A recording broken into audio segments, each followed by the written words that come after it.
I'm just going to be facilitating the discussion this afternoon. And we've just got a few housekeeping things. So this session will be recorded and posted on the CVS Inverclyde YouTube channel. So if you don't want to be included in that recording, you could just pop your camera off for now. And also, if you could just keep yourself on mute just while everybody is chatting, that it just makes it easier. And I've got 2 laptops going, so the feedback would just be wild.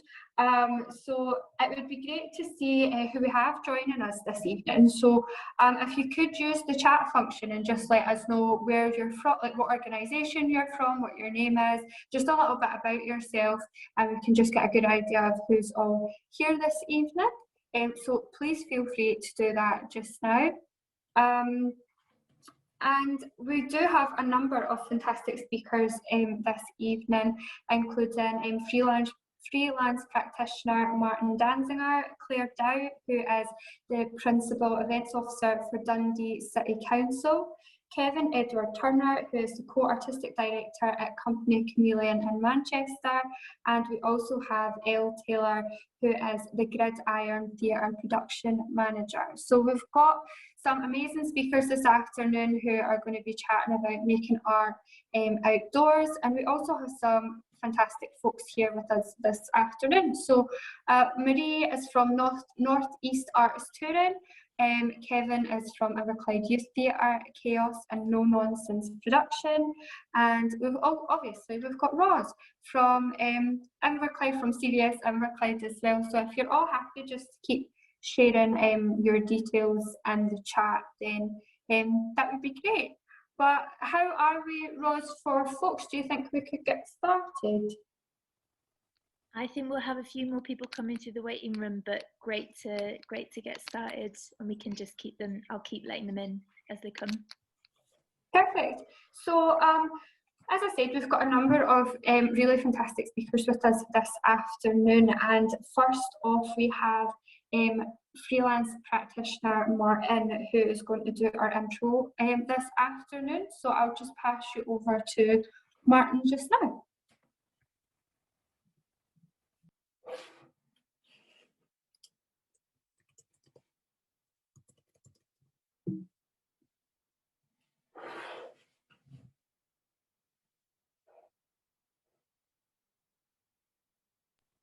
You're still on mute there, Martin, just in case.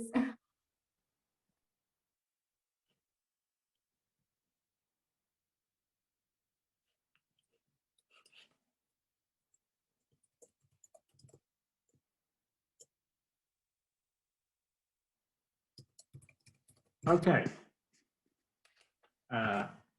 Please tell me that I'm now sharing my screen. Yes. Okay. Yeah. So, hello, my name is Martin Danziger, and I'm a freelance director, producer, social circus practitioner, and clown. And I'm going to be doing a whistle-stop introduction to making work outdoors.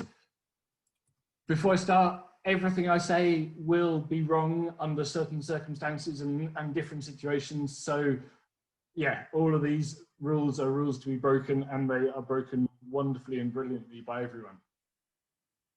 Like lots of people, my first experience of doing outdoor theatre was a little bit accidental. We were on tour in France, the theatre got closed down. We thought, hey, we can just do the show on the streets instead. And there's nothing like watching a third of your audience get up and leave because what looked brilliant in the theatre looks rubbish outside, to make you realise that actually there's a real art to it. And I think one of the things that those of us who spend more time doing it is you realise that actually there are real differences between working indoors and outdoors, and respecting those differences are really important. So this is Sue from Welfare State, who used to be one of Britain's kind of great outdoor companies. So street theatre, what does it mean? It's lots of different things to lots of different people. I tried to start putting down all the different types of street theatre that I could think about, and these are some of them. So I'll just run through them very quickly so we all know what we're talking about. But walkabout, so characters, whether they're on stilts, whether they're eccentric characters on Walkabout, where they haven't got a performance space, but they are commissioned to engage with an audience in a town, village, festival, whatever. Walk By would be, I suppose the most obvious would be people like living statues, but also could be kind of musical buskers where you're not expected to stop and watch. So again, in current restrictions where we're not gathering in a crowd, walk-bys are a possibility. Traffic light shows, you don't get them so much in this country, but in lots of countries where I suppose traffic lights are slower, that wonderful 2-minute juggling routine that you can pull out in front of the traffic lights and keeps lots of people alive in various parts of the country. Circle shows. This is probably the kind of most obvious one and the one that I'll talk about most, but yeah, the classic big circle of people watching somebody do something on the street or somewhere else. And again, circle shows can mean very different things to people who are used to performing in Covent Garden to people who are kind of creating shows for a park. Site specific, and Gridiron have got an awful lot of more knowledge about this than I have, but yeah, shows that are created specifically for one specific site. And there are lots of different ways of doing that. Happenings, immersive events, I'll sort of jumble together, but yeah, things that possibly defy descriptions and happen wherever you want them to. We can talk about them. Flash mobs, everybody will know. Promenade and parades, I will describe as together. So a parade is essentially where the performers walk past the audience, and a promenade is where the audience walks past the performers.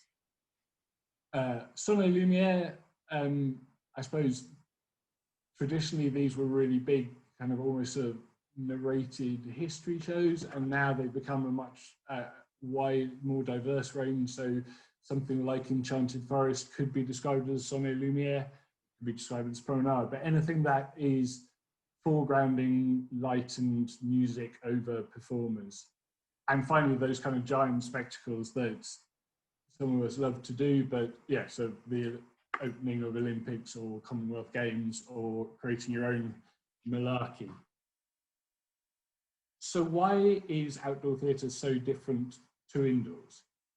Because a theatre has got lots of magic that we simply take for granted. We take for granted that we go in and there's an obvious place where the performers go and there's a really obvious place where the audience go. We take for granted the fact that you can sit 100, 200, 2,000 people and they can all see because of raked stages or raked audience. We take for granted wings, backdrops, backstages, but actually without that, the neutrality of all of those and the ability to come on and off, you've got a whole bunch of questions that you suddenly need to answer. You've got the wonderful bit about power and lights and sound, not just being able to turn things on actually, but also being able to turn things off. So, you know, so a theatre, you can only hear the sound that's coming from the stage and you can hear it really clearly. But you can also turn off the lights in the auditorium in a way that is trickier to do outdoors. And all of this sort of leads to that magic of you can really quite easily get people to focus. One person standing on stage, lit, is really obviously the focal point of attention against a black backdrop. One person standing on the street against a crowd is really hard to tell that you're meant to be looking at them. Acoustics, again, in a theatre you can hear people talk nice and quietly. Outside, that's not always the case. And then there's all the kind of all the sort of infrastructure bits about toilets and box office and, you know, sort of what happens if you need to evacuate the space. And again, other people talk about this much more. But all of those bits, they don't exist outside when you start. So if you want them to exist, you have to really think hard about how you're going to make them exist. Martin, we've just got about 1 minute and 42 left. Fantastic. So things to consider before you start: where are you going to do it? Where are people going to stand? Where are the audience going to be? Where's the backstage area? How many people can see? in your performance space, and how you're going to deal with that. Are you going to do it during the day so you don't need lights, or at night and you are, but it's more exciting? Licensing, let someone else talk about that. Audience, how they're going to get there, how they're going to know they're in the right place. How are you going to get money for it? Is it ticketed in advance? Is it walk up? Is it passing the hat? Where's the tech infrastructure? And at some really boring level, you do have to ask yourself, why are you doing outside? And because of COVID, works up to a point, but you also kind of need to make that work in the work. So once you start talking about the work, and I think Kevin's going to talk about this more, but lots of things that you really need to think about. And I suppose the really big bit is choosing the context to match location. How do you make your show work in that space? Or how do you make that space work for a show? There's no point in doing an elegant two-hander, which is all about the nuances of text, if you're having to shout it above the noise of buses going past. So really think about all of those things and think about the context. You know, what are you going to do to get an audience to stop in the first place? And what are you going to do with them at the end of the show? So all those bits where in the theatre we know what happens, we're quite happy to sit around and have a drink in the foyer. How does that work outdoors? And it really is different. And great shows, in a way, plan their moments from the first appearance of a performance stage right through to closing the circle, making that audience right through to the very moment where people are leaving it in whatever way they are.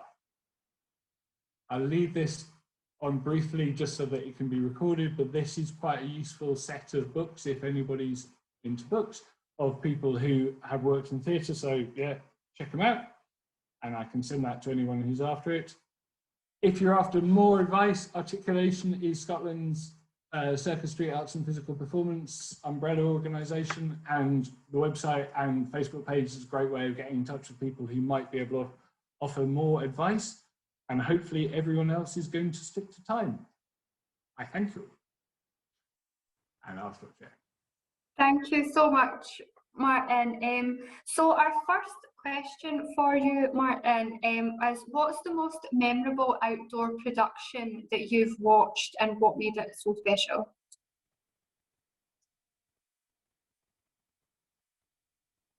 So I suppose that's really hard to answer, because I suppose it's sort of, they're all special because of their different bits, but you know, seeing the first Royal Deluxe show that I saw in France, and you know, sort of the scale and the enormity and almost just the range of mechanisms that they had to make spectacle there. You know, so watching a piano being catapulted into the sky, watching them change the scene with an aeroplane engine pumping out smells so that you sort of change it by what smell you have. That was wonderful. Welfare State International, an astonishing company. Who was the Polish company who came over and did Coming Over at the festival in the 90s? Can't remember. Amazing. But yeah, I think it's so much about those situations. Yeah. Thank you. So something I would quite like to ask is, how do you still capture that magic of, you know, when you go to a theatre and you sit down and the lights go down, and as you said, you've got that kind of like magic, but it's almost like real in that very moment. And obviously when people are outside, you can kind of see them coming into this space because it's wide open. Like, how do you capture that same level of excitement and magic as if it's real and it's happening right in front of you? I suppose at one level, it's much more real, because in a way, all the barriers that a theatre puts up aren't there. So at some level, it's really embracing that sense of I am in this space with you, and that the sort of pleasure of that. And I think great street performers find a lovely way of making that connection. But I also think you kind of need to work on atmosphere, and I think some of the shows that you see that do that really well, they will have a kind of 5-10 minute kind of 30-minute preamble, which is not really to watch, but it kind of gives you a flavor, and you know, that can be very, very serious and very dramatic. And you see shows where almost you don't see their faces until the last minute, and then when they're ready to start, they turn around to face you. It can be much, so if it's a sillier show, it can be kind of playful silliness before, just to sort of get the audience going. That can also really help actually with closing the circle of putting people where you want, and sort of the silly games of getting people to sit in the right place make such a difference when you actually start performing. If you have got that circle closed and you know you've got that sort of that proper feeling of an audience around you. So yeah, and it's horses for courses, and it's all about thinking about what your show is and where you're performing it and how you're going to relate to that audience. Because also at some level it depends, are you inviting the audience to come to a strange forest that they've never been to, or are you actually invading their space? Are you as a performer going to their town square that they're used to behaving in a certain way, and you're saying for the next hour we're going to try and change the rules? So yeah, horses for courses. Perfect. Thank you so much, Martin. So we will move on at the moment, and we're going to start looking at the programming perspective of our outdoors, and Claire is going to actually present on that just now. So I'll just pass you over to Claire there, and I just want to say just before I do that, that if you do have any questions for any of our speakers, even including Martin, we will still have time towards the end to answer any questions, but please feel free as we go just to pop your questions in the chat, because we'll have some time after each speaker as well, just to go through some questions for that specific person. But anyway, I will pass you over to Claire. Thanks very much, Laurie. I'm just going to share my screen. One moment, play from the start. Excellent. I'm hoping you can see that and you can hear me. So hello everybody. Thank you very much, Martin. That was great. It's just good to hear how you make work outdoors. From my perspective, I'm going to talk about and it's entirely from my own perspective, what I tend to look for when I'm programming work outdoors. So hello, this is my team and I'm Claire Dow, and I run the events team in Dundee City Council, and we're a wee team of 3, that's Rebecca and Johanna, and our role is really to increase the scale and scope of activity in Dundee across events. So we do that in 2 different ways. We look after folk who want to use any of the parks and public spaces in Dundee. So if you want to do stuff, come and talk to us and we'll help facilitate all of that. And we also deliver our own events. So we will do fireworks night, we'll do Summer Streets Festival, and we're now going to be doing a programme over the winter as well, which is very exciting. I'll get back to that in a while. And I also chair the Safety Advisory Group. So when you do work outdoors and you need to get a public entertainment licence, you will quite often, depending on the scale of your work, have to go through a committee made up of Police Scotland and your local NHS board and Scottish Fire and Rescue Service and all sorts of interested folk to look at ensuring that your plans are safe, basically. They're not very interested in what you're doing. They just want to know you've thought about public safety. So we help support that work, and that supports our licensing colleagues to grant the public entertainment license, which I'm sure that Elle will come to also. So yeah, that's us and generally the work we do. It's important to understand that my team sit in economic development. We sit in city development in the council, and a lot of the reason that we do activity at all is for economic benefit. So we want folk to come to Dundee. We're making Dundee an interesting place to live, to work, to study, and to invest in. So the council sees events in an instrumental way. We're not doing this because we've seen your work and we loved it and we want to bring it to Dundee. We're doing it because we want visitors to come. And that means that some of the work that we do looks at the gaps in our calendar. So as I mentioned, we do the Summer Streets Festival because there wasn't really anything on in the summer. And we're also looking at our winter programme. So we look at that seasonality. We also look at kind of social impact. And, you know, for me, the social impact is really important. And I love this picture of these kids being proud to be from Dundee, and that kind of idea that we're building civic pride. Folk come together for events. It's that shared experience. It's that kind of, you turn to the person beside you at a gig and you're going through something together, is what is really, really important. And what I love about events is that gathering people together to do things. And that shared experience does build community and does build that social impact. And then we like to think we have a bit of cultural impact, and that our festivals and our events are about celebrating the culture here in Dundee, about learning from each other, about celebrating our digital heritage, our Eid. Our university has an amazing Festival of the Future where they do a lot of work about their research. And it's those events that are particular to a place which tend to be very strong and very interesting. So what we look for, so get to the point, what we look for is, I'll be honest, I will say it again, I work for a council and we are low risk. We want work that has been seen before. We really want to know what it is. Lots of other festivals have other budgets and programming opportunities in terms of commissioning, but really we like to know what we're getting. We like to see videos of your work. We like to see photos of folk having an amazing time, something with broad appeal that's suitable for families. I mean, nothing difficult, lots of fun, and we love anything participatory. We love folk joining in, but essentially pictures of people having an amazing time is what we like to see when folk are approaching us with their projects. This is one of my favorite photos ever. This is from our Streets Festival, and this was the Egg People who came and did Waggle Dance. It was a gang of folk dressed as bees with kazoos, and they just caused mayhem. The amount of nonsense they got away with in terms of the public was just a joy, a total joy to watch.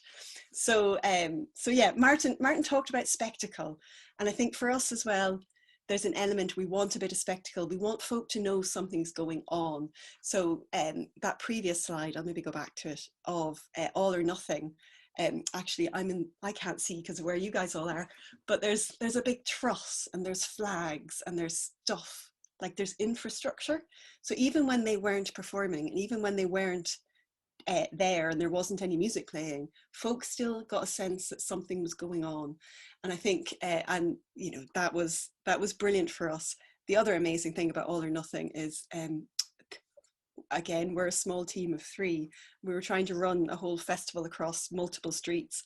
They were amazing. They turned up, they set it all up themselves, they did their shows, they took it all down themselves. They weren't looking for crew, they weren't looking for stuff. They were, you know, they really, really were incredibly light on their feet. And again, when you're talking to people and you're talking to programmers, that clarity about your tech spec and what you need and what you don't need is really, really, really helpful to just be really clear with that up front, because they were awesome. They needed a couple of stewards, and that was it. They were just, I love them. So yes, lots of fun. And here we go, non-verbal. Again, you know, I'm covering a lot of what Martin said. We find that activity that doesn't have a lot of chat, that maybe has music's great for drawing people in, or noises, but our events are in a city centre. You're not holding anybody for any length of time. You're not going to get any dialogue. You're definitely not going to get much in the way of narrative. What you're getting is an audience that are quite ambulatory. They won't turn up at 2 o'clock to see your show. They'll turn up at some point, and if your show's on, they'll wander up and they'll watch a bit.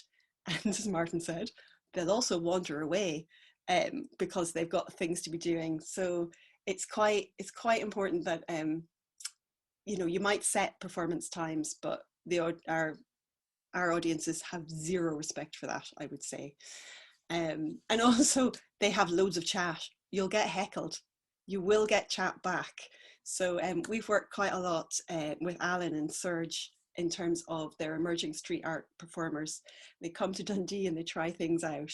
And it's a great learning curve to see some of those interactions. It's all walkabout and it's quite one-on-one, but it's quite good fun. So here is sort of snapshot of our street festival. I'm going to keep an eye on my time. How am I doing? Oh, I've got 2 minutes to tell you about the wheelie bins, because the wheelie bins are awesome. My photos never do these things justice because it just looks like a pile of kids in a bin, but they had 2 remote control wheelie bins and a stack of traffic cones that drove around the place, like unseen, you couldn't tell what was happening, and squirted water at people. Oh my God, the chaos. It was just hysterical. But this is our sort of snapshot of our Streets Festival. We're pretty low budget, I would say, compared to Lorenzo and the Merchant City Festival.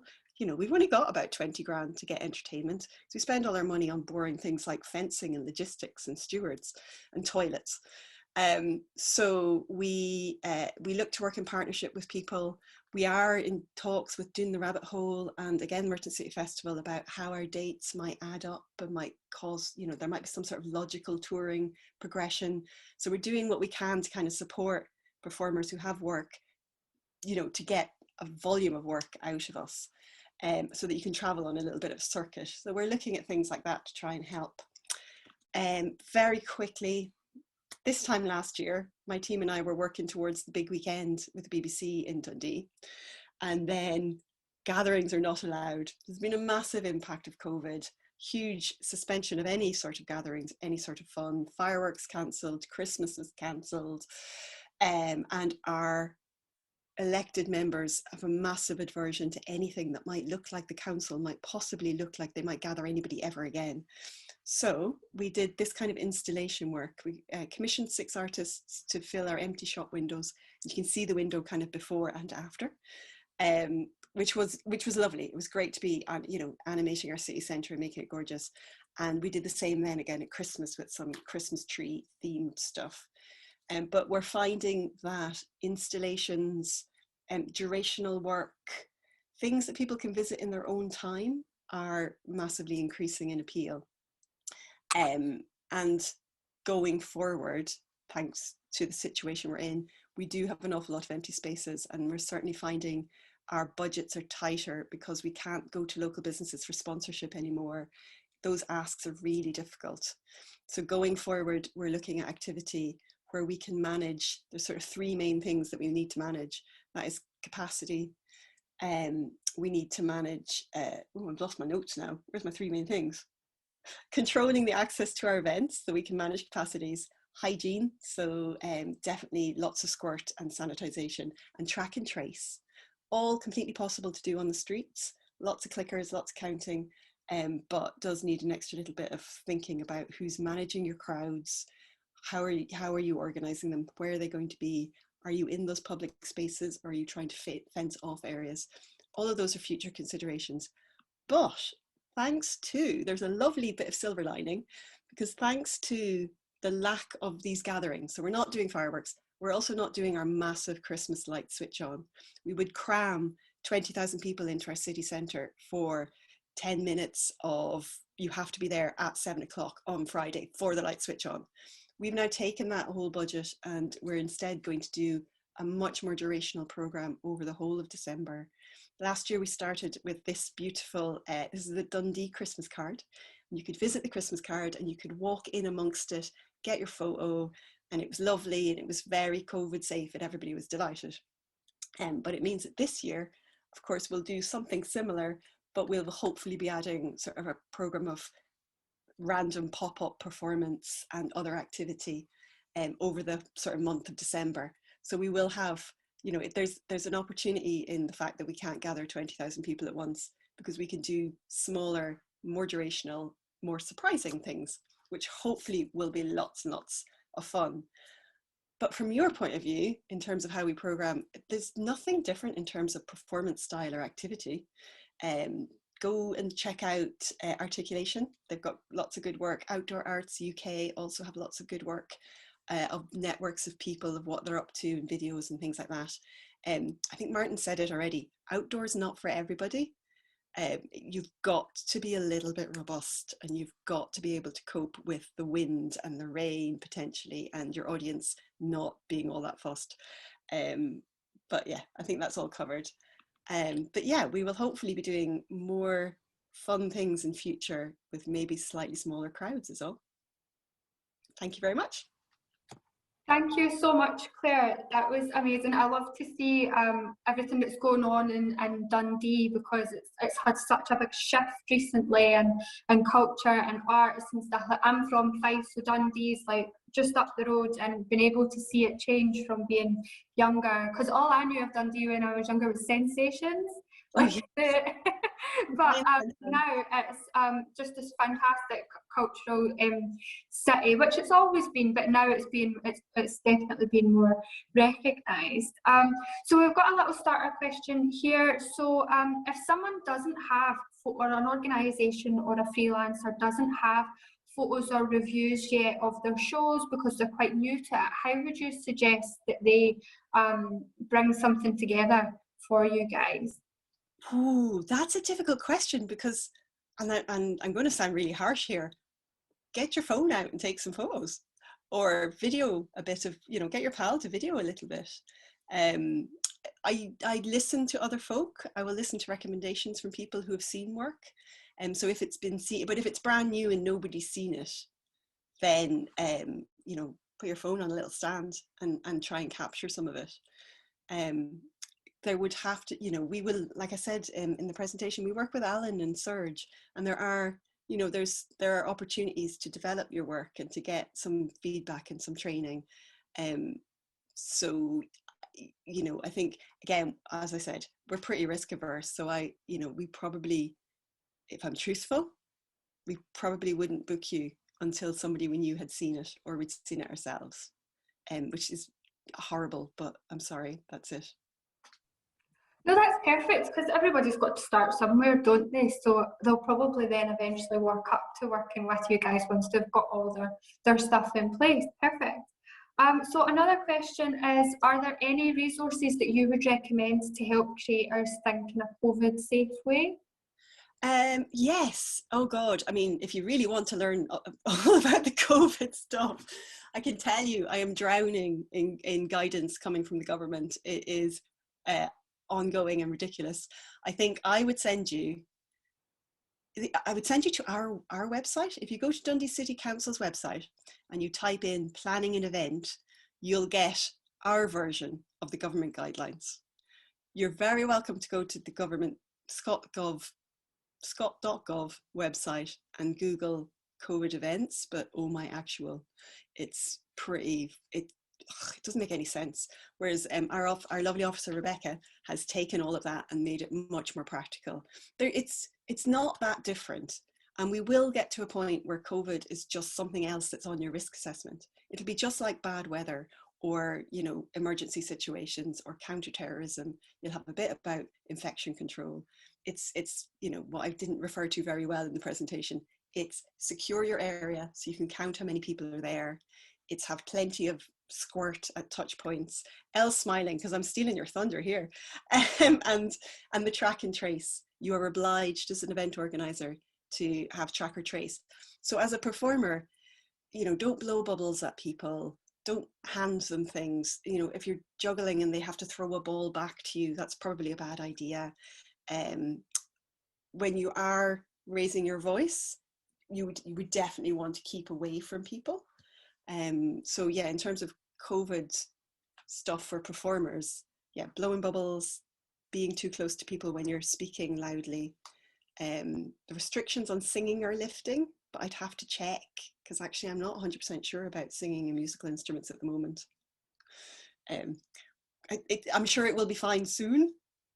Help, if anybody knows the answer to that, help. But I would certainly say, keep your distance from folk. Perfect. Thank you so much, Claire. Answer that. Oh, is Martin going to answer that? I think so. Oh, you're on mute just now, Martin, just in case.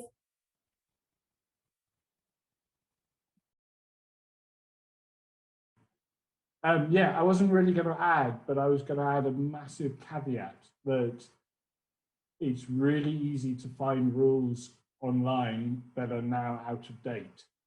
And everything is changing so much, both kind of the actual situation, but also our understanding of the science of transmission, that if you accidentally find a document from 6 months ago, you will do all sorts of things that are absolutely not right to do now, and vice versa. So I think that bit of going to people like Claire and saying, what are the guidelines that you are imposing for this festival, and how are you running this? And then you can fit to that. But trying, otherwise I think you might just end up in a rabbit hole. Yeah, and I think mostly you will be hosted by a festival or by somebody, and they're the official event organizer. They got to sort it out. I mean, they will obviously talk to you about it, but I would just push that way a little bit to people like me who, you know, has to write up all that stuff. Kevin? Just to add on to that, you probably as an organization will have to have your own COVID policy in place anyway, even though you are being hosted by a festival, just because that festival, I'm having conversations with people and they're really like, what is your COVID policy? So also you've got all of the rehearsals and the creating, like all of that before you ever get near performing. Thank you so much for all of your input on those questions there. So as I said, just keep popping your questions in the chat. We will have more time at the end as well to chat for any questions just generally for everyone, or whoever feels like they can pop in for questions. But please just keep popping them in the chat for after every speaker.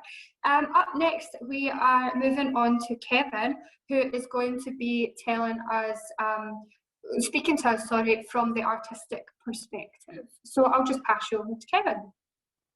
Brilliant. Thank you, Laurie. Hello, everyone. My name's Kevin Edward Turner from Company Chameleon. We have a few different things that we do. I'm just going to do a little bit of an introduction to who I am. So I'm one of the co-founders and co-artistic directors of Company Chameleon. Been operating around since 2007.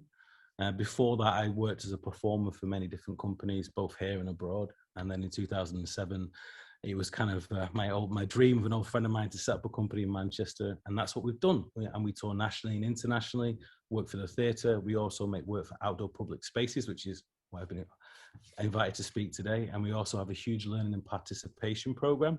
And then the last aspect of what we do is actually about professional development and offering opportunities for other artists in the greater Manchester region. So there's quite a few different things that I do there. But today we're talking about outdoor art, and I'm going to give you the artist perspective as a choreographer and a maker, but also putting on some different hats on as well. Because I think that you have to wear multiple hats in order to get what you want to do forward, move it forward. So the first place I'd like to talk about in terms of making work for outdoors is the same as any kind of creation period. It's research and development, and the importance of investing in the creative exploration of work. This obviously gives you, as we all know, it gives you depth and richness and clarity in the work and the ideas that you communicate, which you're not going to get if you don't give yourself some dedicated time for your research. Also, what's great about R&D periods of time is that you can have a sharing within that period, and then you can start to invite key partners or key stakeholders, program directors, or you can come and watch your development and see the seeds of your idea beginning to develop from the beginning. And that's how you can begin to develop momentum and also begin to develop support for the next stage of your project. So if you're already getting some research and development, you're inviting all these people get to see it, then the natural progression for that is to start to have conversations about commissioning. If you just go away and make something in a corner and don't invite anybody or don't share anybody, then nobody's going to know about it. You're not going to get any feedback whether your ideas are even reading or not, and you're not going to be making those really important connections that you need to be making in the marketplace in order to get your work out into market. I know that sounds quite businessman-y, and I am an artist, but you have to be both to a certain extent. And I think you have to be quite savvy in terms of how you're thinking about the development of your project. It is our R&D, so it's really important that the focus is on experimentation and innovation. People are not expecting it to be finished at all. So really just go for it. And, experiment as much as possible, try as many different ideas out as possible. And I know this sounds like a bit of an odd thing to say, but I know people who have done it, who have made work for outdoors, indoors, and never taken it outdoors at any point within the process. So I know that might sound like quite an obvious thing to say, but you'd be surprised, yeah? So, you know, you have to really make sure that within that initial period of time that you are trying your ideas out in where you think you're going to be doing it and the kind of situations and environments that you're going to be coming across. Use that period of time in order to set yourself up for the future to where you need to be. Another little thing, and I'll talk about this a little bit later in a little bit more depth, but you need to know the marketplace in which you're operating as well. So don't go out there blind. Go and watch festivals, go and watch work, see how festivals are curating it. Is it through a theme? Is it through a certain time frame, or is it from a certain country? You know, festivals are curated in lots of different ways. Go out there, see where your work fits. Yeah. Also, during the R&D phase, if you should really be having all your collaborations and production team put together. That can sometimes just be one person, and that's cool. Doesn't matter how many people they are, but by the end of that, you need to make sure that you have your creative team for the next stage, which is obviously commissioning. Now, commissioning, obviously, hopefully you would have built up, maybe got some public funding from Creative Scotland, or maybe you've been given a grant or a bursary. This next stage is going into commissioning. So that's that. And, you know, I'm not going to talk a massive deal about that, because that's about basically lots of different things. It's about the quality of the work. The quality of the work is paramount. But also it's important to remember that when anybody gives you public money, it's an investment. So they need to know that you're able to manage that investment. I'll talk a little bit more about that in detail as we move forward as well. But before we even go into all that anyway, you've got to think about your context of your performance. Like, so where are you going to place your work? I know that Martin talked about this, and this is so important from a practical, but also from an artistic perspective as well. Does it need to be a church? Do you need to be outside of a church? Do you need to be underneath a motorway bridge? Do you need to be in a shopping centre? Does it have to be a piazza? Does it have to be a certain way or look a certain way? These are really, really, really important questions. So where is it going to be? When do you place it? Is it at nighttime? Is it in the middle of the night? Is it sunset? Is it sunrise? Does all these things, are they important to the thematic conceptual development of your work? If they are, why are they? Yeah, and if you're gonna, you need to make sure that you give that information to the festival as well. So there's all these things that need to be thought about. How do you wish to present your work to the audience? Martin talked about this before. Is it in the round, which is the circle performance? You know, is it down the side street? Can you have 400 people watching, or are you taking one person at a time into a little side street and doing something with one person? Does it need to be outside a church or a civic library so that you're able to somehow recreate the thread as you go from one city to the next? Or is it a sited work that can only be done within that city? You know, so there's all these different questions that you've got to be asking yourself. You know, where's the audience? Do you manage the audience? Do you not manage the audience? Do you go, like Martin talked about, is it a promenade performance? Do you have people following you, or are you following them? Do you need a stage? Do you need to have special equipment? Do you need to have eyepieces, binoculars, headphones? You know, all these things about how are you going to be communicating and interacting with the space, the audience. And so for me, it's dead simple. I try to keep things simple because it gets complicated quick. Where, when, and how. Yeah. Another thing to think about in terms of making work for outdoors as well, I mean, this again is only my opinion. So is, you know, you need to be able to serve the requirements of the festival. So, you know, Claire touched upon this before. The simpler you are and the more self-contained you can be, the more the festival is going to be able to love you. Okay. Now, that doesn't necessarily mean that you can't have a complex show. I'm not saying that. What I'm saying is that the more self-contained you can be, you turn up to the site, you can take care of it, you're very clear in your tech spec in terms of all your requirements and what is needed, then the organizers have a million other things to sort out, and you're going to have a massive tick. Yeah. And as always, if you're pleasant, easy to work with, organized, and have high quality work, you're onto a winner. Yeah. Because like Claire will tell you, she'll talk to all the friends and they'll go, oh, we want to book that work as well. They're really nice to work with, and it was brilliant work. Things you need to think about. 2 minutes, sorry. Got 2 minutes. Oh man, right. Okay. So again, I'm going to talk about producer versus artist. So you need to explore the balance between vision and creativity and practical reality. You might want to have burning cars dropping down from a crane, a 7-piece punk band. You might want the LSD screens everywhere and the people to have headphones on, so it's a mad, crazy, interactive environment. But what I'll say to you is that's amazing, and I always encourage blue sky thinking. But let's just have a look at that. Do you know how to source a crane? Do you know how to source a crane driver? What's the licensing around that? How do you drop a fire in the street with people around? There's so many things that you need to think about. So what I'm trying to say to you is there's nothing wrong with being ambitious, but you have to cut your cloth accordingly to your practical experience, because nobody is going to give you the money that you're required to make a show like that unless you can show a portfolio of work and a portfolio of experience to get to that scale. Another thing to really think about as well is, there's so much to say. Let's talk about audience engagement. Do you do it or do you not do it? That's up to you. I've seen it done amazingly. I've seen it done really badly. The times when I've seen it done really well is when it's been intrinsic to the piece and intrinsic to the piece's development. It can't be done as something that's just slapped over the cross. And I just want to finish on this last thing, which is understanding the marketplace. Where does your work fit? What niche or gap have you got? What's your USP? What makes you different? And what are you bringing to that festival that's different from everybody else? And I just want to finish. The reason why I might make work outdoors is I come from a very working class background. I don't come from a family of artists or anything like that. And for me, making work for outdoor context is so unbelievably democratic. People get to be able to engage in your work that might not necessarily go into a theatre. I make dance theatre and contemporary dance, I guess, essentially with other influences. I mean, a certain type of person goes and sees that from the theatres. So for me to go out into the streets and show something to different people who may not come into contact with it is something that I really highly value. And also as well, some festivals are looking for fun. Some festivals are looking for provocative. I made a work that was an outdoor piece of dance that was about mental health and how it impacted me and my family and the rest of it, okay? That was a hard-hitting work, didn't hold back, and it's been booked all over the place. So it depends on the festival. And that's why I'm talking about know your marketplace. How do they create? Where do you see yourself?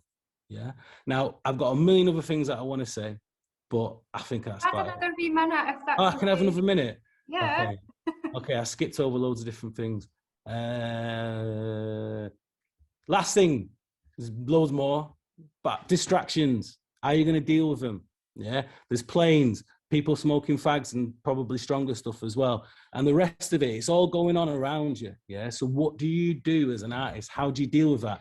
Is that something that you just don't deal with and you use your presence in order to pull the performances into your experience?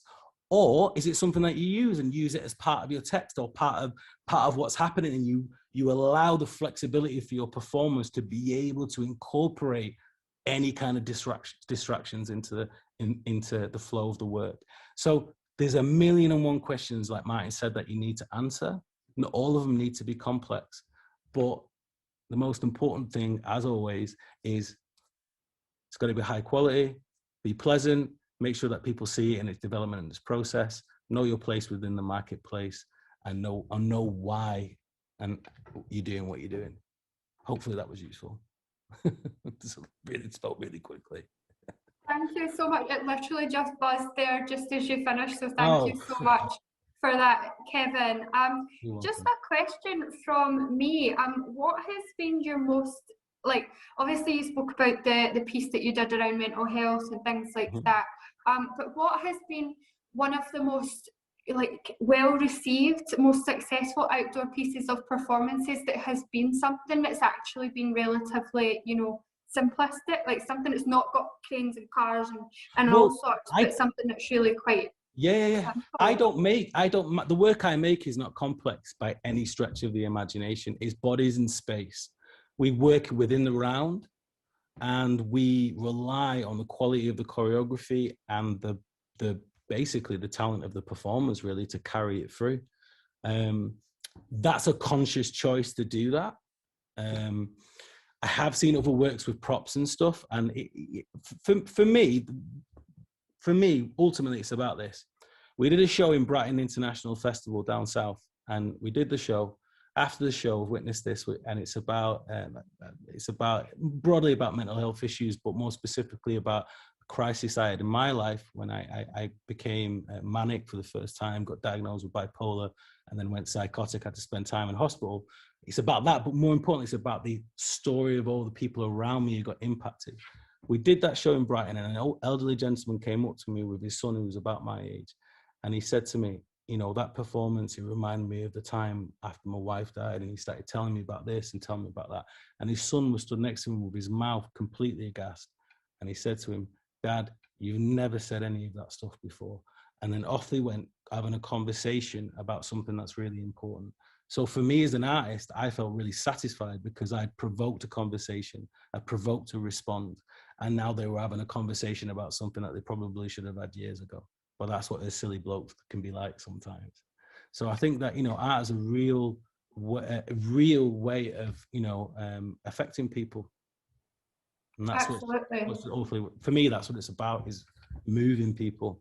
Whether that's moving people to a tear or moving people to a smile, it's about moving you in some way or another.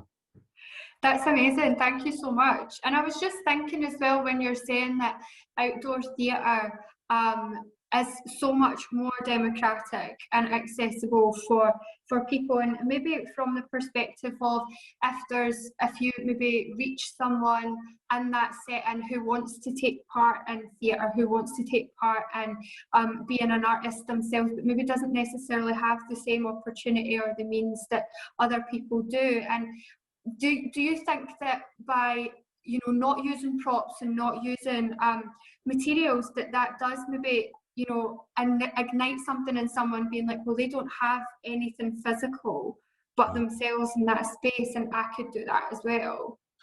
But potentially, yeah, potentially. I mean, the way that we pitch our work is that the artists come in and transform the space.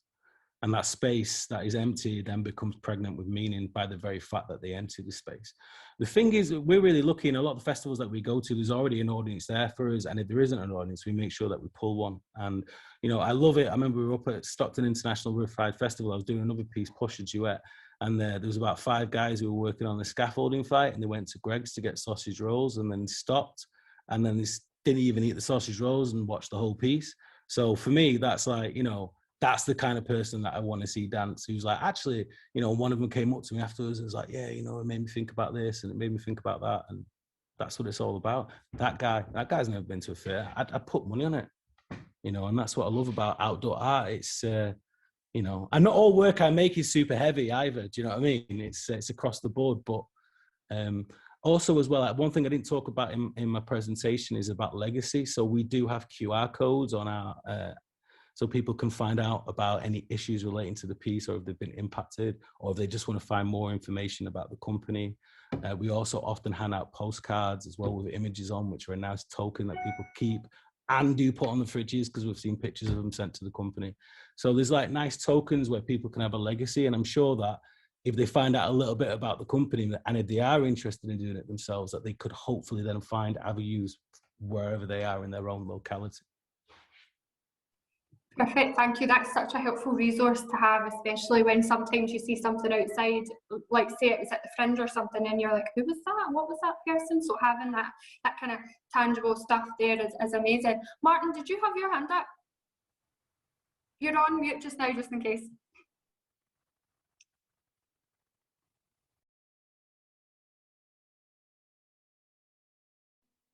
Yeah, I was just going to say, it is incredibly democratic. It's wonderful, you know, so that sense of the people who will turn out for the street parade going past them, who would never dream of going to the theatre.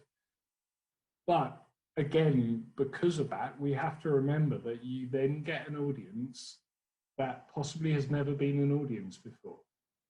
And you can see lots of works of outdoor works which forget that and kind of think that everyone's going to behave like nice, well-trained, civilized audience members and kind of shut up and applaud and sit down and everything else. And they don't, because, and kind of why should they? And, you know, and I've been involved in shows where, you know, children have rushed on stage to protect the person who's getting attacked by the monsters. I've kind of watched drunk man in Edinburgh kind of brilliantly stop the mystery plays when what's the name, Jacob was trying to sacrifice his son, and in ran one of the local kind of ne'er-do-wells to save the day. And yeah, like Kevin says, how you deal with that is sort of up to you and up to the strength of the performance and the freedom that you've got within that scene. But it's really worth remembering that when you do stuff outside, they're not going to behave like they do inside. They're going to behave like, you know, so if you get a handful of gold and throw it on stage, everybody's going to go, oh, somebody's throwing gold on the stage, and they'll all sit there. You get a handful of gold coins and throw them in the street, you've got an absolute bun fight. Now, if you're ready for that and that's what you want, that's brilliant. If you're not, it will take you 5 minutes to get the audience to sit down and carry on. So yeah, it's just really kind of enjoying that pleasure of people who don't know yet how to be an audience. I'm preparing for every outcome. We had one show where there was a bit of a conflict between two guys, and this woman went, "What are you doing? There's kids!" And then ran into the middle of into the dance space and grabbed one of the dancers, like, "What are you doing?" And he just put her arm around him, Lee. And he was like, "Look, it's fine." And he took her to the side and he had a little chat with her. And then she realized what was going on. And then everyone was looking at her. But the tension that was created by that event was amazing, man. Oh, so you have to be prepared. Totally, Martin.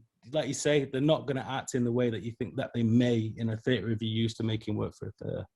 And I'd also say, if you're thinking about making dance as well, the time is different. You can play with time and the tension of time so much more in a theatre. Outdoors, my experience is if you don't get them, they're just gonna go somewhere else. Thank you so much, everyone there. That was great. It's so interesting to think of all the different eventualities and things that you might come up against in outdoor theatre. That me, not as a theatre person, would just absolutely die on the spot having to deal with. So it's such a great way it's such a great thing to hear the fun ways that you can just, you know, feed that into your performance as well. So thank you so much there. Up next we have Elle, who is going to be talking about the production management perspective of things. So I'll just pass you over to Elle just now. Hi, I'm Elle. I'm a freelance production manager based in Glasgow, Scotland. I also a lighting designer as well. I've done some outdoor events and with that hat on as well, talking about multiple hats. So I'm going to jump straight on in there. I'm sure there's a couple of points that have already been covered, so I'll try to skip over those and stick to the ones that maybe haven't been touched on as much. So yeah. So locations, I've just spoken about this, but it's really important, you know, where is it going to be performed, down to the really practical parts. What kind of ground is it? Is it even? Is it going to be uneven? Is it going to be soggy? Is it going to be dry? Are we going to have lots of leaves around and make it slippy? Do we have a clear area? All those fun sort of thoughts and ideas to keep us going. And if you are going to different places, do you need to have a bare minimum space? So actually something I'm encountering now, I'm working as production manager for All or Nothing, and we've got a new show coming out which is a giant swing set, which is very exciting, but proving a couple of challenges because we really need a bare minimum clear space, which is the space is there, but maybe a few things in the way. So yeah, and also having an idea of, we keep talking about the public and, you know, that sort of handling of that. So having a think of that, and if it's okay that you're okay with people public walking past on their normal walk, or is it not okay, and to just have a think about that. And just to echo that as well, is it the audience experience something you can brief your wonderful festival or venue about, or is it something you want to manage yourself? A couple of shows I've done that we've had audience on a bus, and so we've wanted to take that's a lot more show specific, and to sort of maintain that going for Gridiron, actually, from going on the bus straight through to location. So just something to think about. It might be that you don't need, that you're happy to just gather an audience.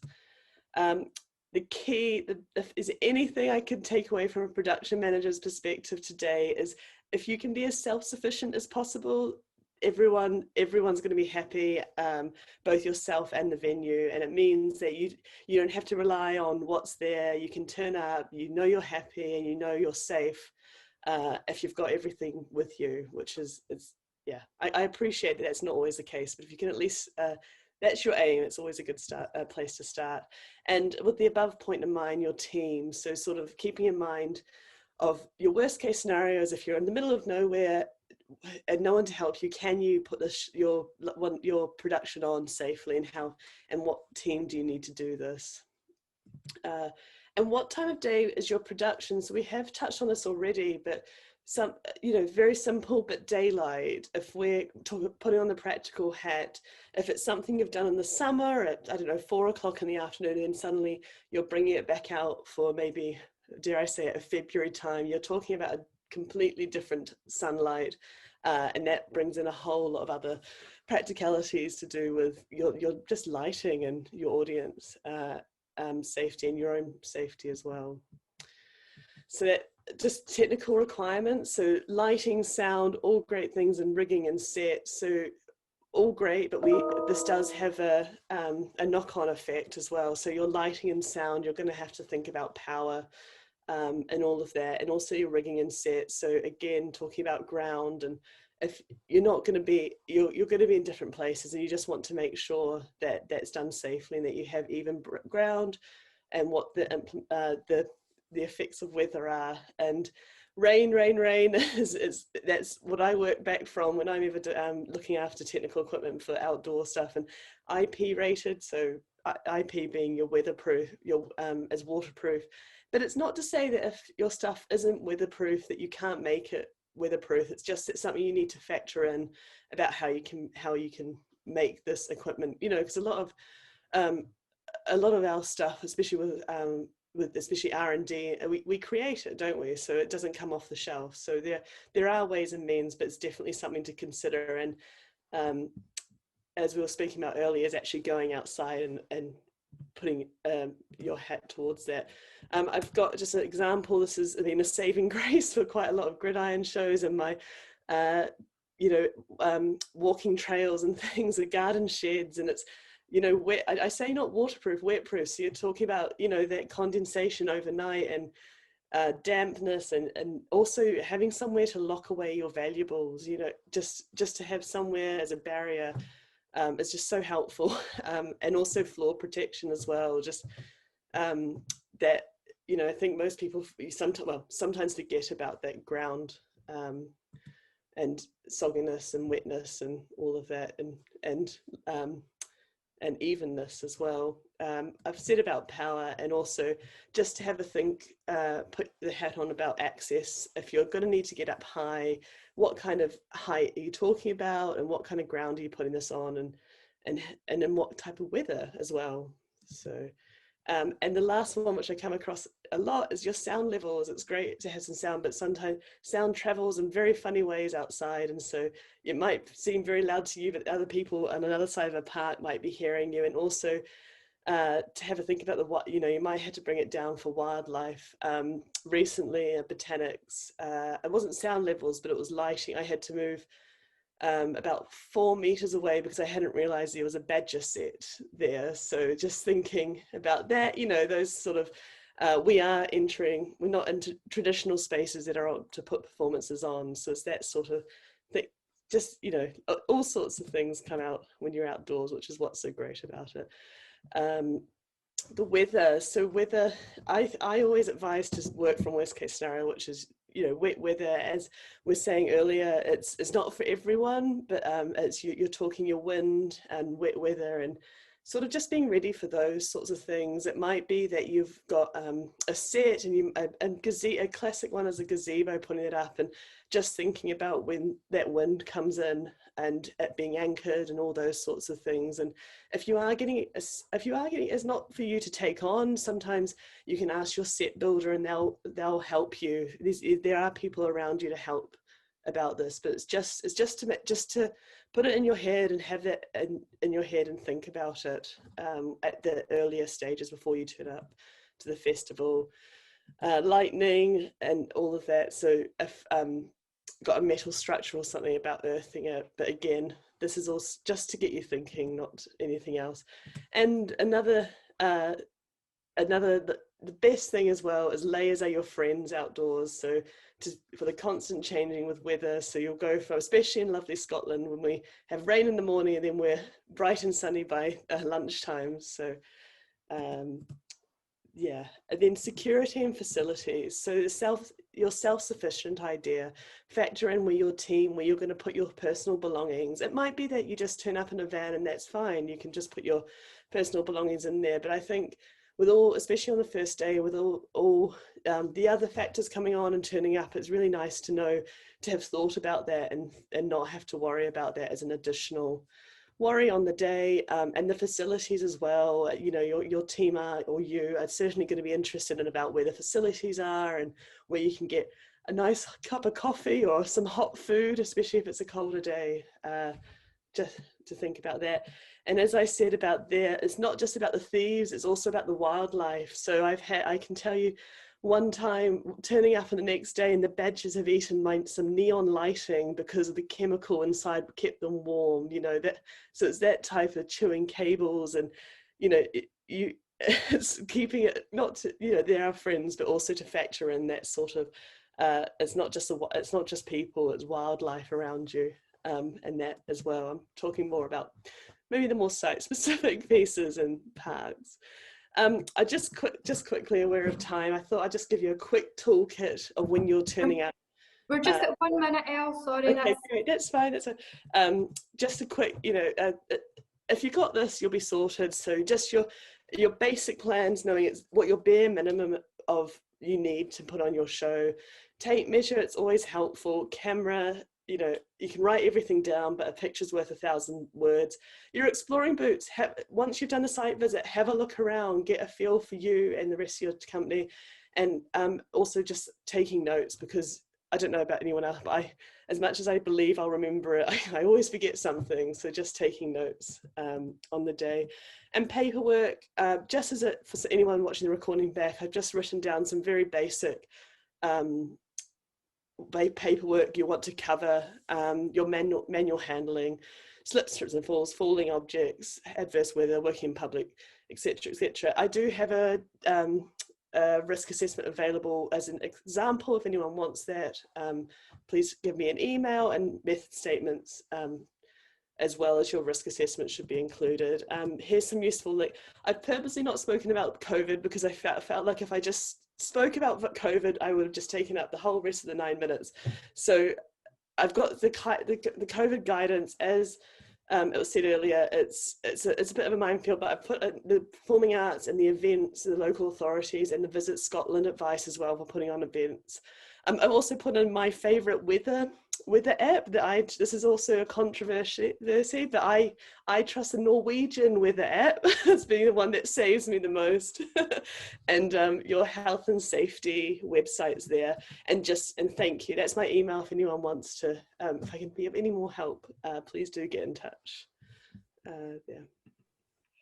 Thank you so much, Elle. That was brilliant. It's so great to see such like a quick stop tour of the production side of everything, because that can be so tricky. I remember working on a festival and as a production assistant and on the islands in Scotland, and it was just not the place that you should have a festival, but a festival was happening, and the organisers didn't realise that how much sound travels, and it's something that you just like don't even think about. And they were like, what, so those people that live all the way over there are going to hear that? And you're like, yeah, they're going to hear that. Like, so just from that, what have you found that has been maybe some of the most challenging events that you've done, and how you've kind of positively overcome that in terms of production?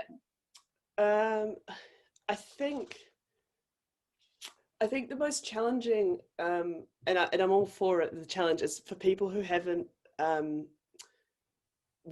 if you've not done outdoor events, and I wholeheartedly encourage it. It's just that initial, you know, I think when you go there, it's going to sound really boring, but weather and water and all of and ground and unexpected people coming through. And I think the most challenging part of that probably has been when we go into a community and trying to, it was really Gridiron Show, and trying to explain what we do and why it's important. Actually, was sort of to try and explain why we need to. I need to know all the footpaths that the public take, and I think, but I overcame that by just, I think 9 times out of 10, this is the same with venues, is actually knowing who the person to talk to is. And in that example was the local community coordinator who ran foraging expeditions, and I overcame that. I think that was a classic situation of, it's not what you know, but who you know in that situation. I think it's always worth the time trying to figure in those sort of situations, maybe more site specific, as maybe the more local, engaging with the local community and working alongside the local community, because everyone 9 times out of 10 will be there to help you and really want to help you. So yeah. Thank you. And just a wee question. What is IP? Oh, IP. Now, IP, I don't know. IP. I actually don't know what it stands for. I should know that. But IP rated just means that it's set to a standard that means it's able to be waterproof. So if you get you could get an IP rated light, which means you could put it can go outside and you have different ratings. But if it's IP rated, at least the waterproofing's been thought about. So it's not like going and getting your bedside table lamp. That wouldn't be IP rated. So that's, yeah, it means that some sort of waterproofing has been thought about. Oh, there we go, ingress protection. Thanks, Martin. Perfect, thank you. Thanks so much there. And I know that there's been a little bit of chat in the chat about as if anyone has found a waterproof jacket that actually works outside. So if you do have any recommendations for your exploring boots or your waterproof jackets, Claire has said Berghaus, and if not, a heated Chile. So if you do have any recommendations, Elle, that would be perfect. Yeah, I'm trying to think. Because of I go through, it's bad, but I end up going through them once a year just because of if I'm like they'll get torn or something. But I'll generally, what I do is I'll go to your outdoor shops and I purposely go through the labels, and they'll have shower proof, don't go near. You want to go, yeah, it's the water, it's the heavy waterproof, whatever they use adjective to look for on those on your boots and on your outdoor. It doesn't have to be I mean, it's all relative, but you don't have to spend hundreds of, it's just to look at your labels and looking at what they've been tested at is my recommendation. Perfect, thank you so much. So if anybody, oh, Martin, sorry. Not on mute this time, but yeah, just to remember that there are lots of different types of weather, and while in Scotland we all have horror stories about gale force 9s and -15s, actually one of the most discombobulating weather we had was we were performing in Avignon, and it was so hot that if skin contacted the ground, you got blisters. So when the person had to lie down, we had to kind of madly have things set up so they could lie down. And when one of the girls lost her shoes, she ended up with a blister that size on her feet because the stone was so hot. So yeah, don't forget sunburn, sun cream, all that kind of stuff as well. So yeah, it's just that you don't think about that on a nice sunny day. Absolutely, and especially in Scotland, that you can be totally caught off guard with the weather sometimes, and it could be absolutely sweltering. But yeah, so we've got a few questions that are just for everyone, if we're happy to go ahead with that. The first question is, it sounds from Kevin like researching and absorbing other people's work is really important. Are there any outdoor art shows you've enjoyed that you've been able to watch digitally through this time? This is for everyone as well, just in case.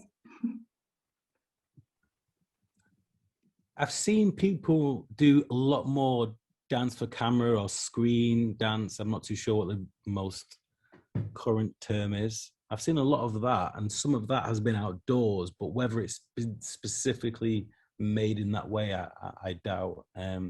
So I suppose the easiest answer is no, I haven't actually. No, I haven't. I've seen lots, but it's all been awful. And just because the kind of the magic of a performer interacting with people, then put onto a rubbish camera, then watched in your living room, you're kind of so far away from what was there in the first place. And in a way, the more engaging and the more interactive it becomes, the less exciting it is to watch on camera. So yeah, I don't think that's the way forward necessarily.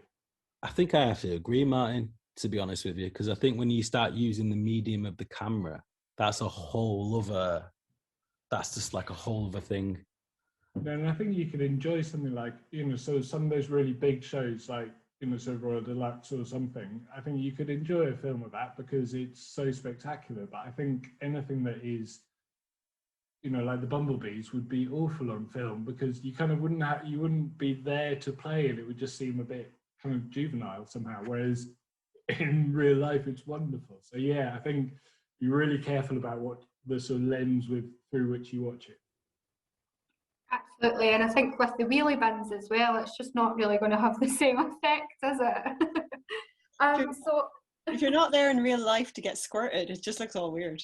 We tried to. It's just wheelie bins just being filmed. So another question from Ailey is, what do you think, this is for everyone, what do you think is the best duration for an outdoor piece? Better to have something longer that people could come in and out of, or a shorter or sharper piece?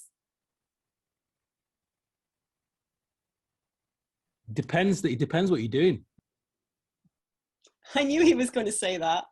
I was like, Kevin's just going to go, you've got to make it suit your work. If it takes longer to do, then it takes longer to do. As a programmer, I'd be inclined to go with short, sharp stuff that is spread through the day.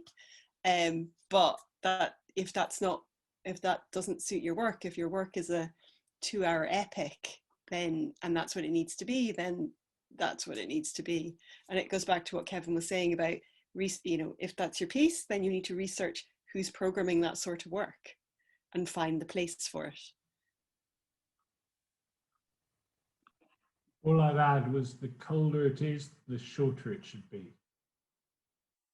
If you go to the continent, they will do what we would do in 45 minutes, and they'll stretch it over 2 hours because it's nice and sunny and you can have a chat in between. Whereas if you're kind of wrapped up, ready for it, you kind of want everything to kind of hit with a certain pace and then you can get home. So yeah, winter shows should be shorter. Perfect, that makes sense.